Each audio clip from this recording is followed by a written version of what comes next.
Ladies and gentlemen, let me say it again. I've said it quite a few times. You can't make this stuff up. You cannot make this stuff up. I am staring at a Jerusalem Post article. Now, Don Stewart gave this to me, and the title of the article is 4 Wild Iran Nuclear Standoff Developments. Now, let me just simply say this. They are bringing up some of these developments for reasons that they call significant, but the reasons why I think they're significant are going to be quite different, and I'm going to analyze them for you for just a second. Let's go over this really quickly, but let me just simply say this. Jesus is coming soon. Make no mistake about it. He is coming soon. So let's look at one of the 4 major developments with Iran's nuclear standoff. Here's the first one that they list. This is about Ahmadinejad. It says Ahmadinejad reveals who Mossad recruited within Iranian intelligence to steal nuclear secrets. Now, if you don't know what this heading is really talking about, Mossad is the sort of the CIA of Israel, right? And basically, Mossad recruited somebody, one of the top officials who are like one of the nuclear scientists, recruited them from Iran to reveal their nuclear secrets. Now, why this is a big deal isn't because Ahmadinejad just said, oh, I'm going to, dime out the person who dimed us out, and that's why it's a significant thing. It's a big deal because by Ahmadinejad actually saying, I'm going to reveal this guy, they're actually admitting that Israel was right.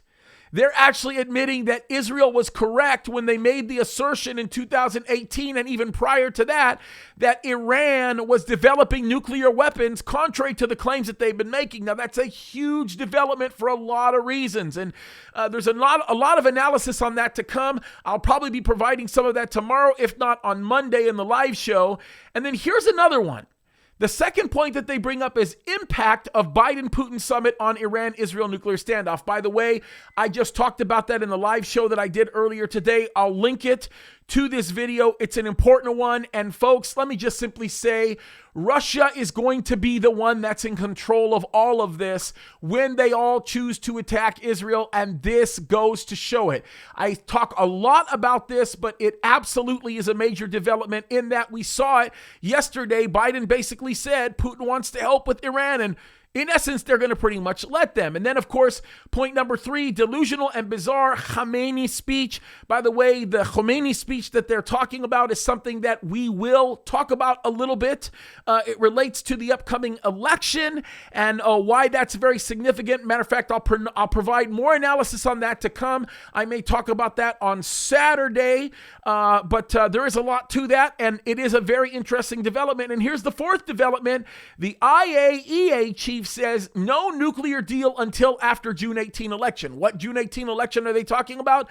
The Iranian election. And folks, the reason why that development is so significant is because of the remarkable and substantial instability that is being yielded to or created within the region. The kind of instability that opens up the door for Russia to come in and to say, don't worry, everybody, I'll take care of everything.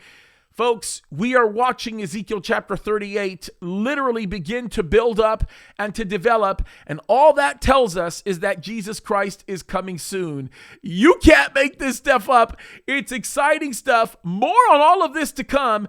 Keep an eye open. I'm going to link to the end of this video the live show that I did with respect to the issue of Putin and Biden. I did some analysis on that meeting. You don't want to miss out on that. May God richly bless you guys, and just remember, Jesus is coming soon. Don't you forget it.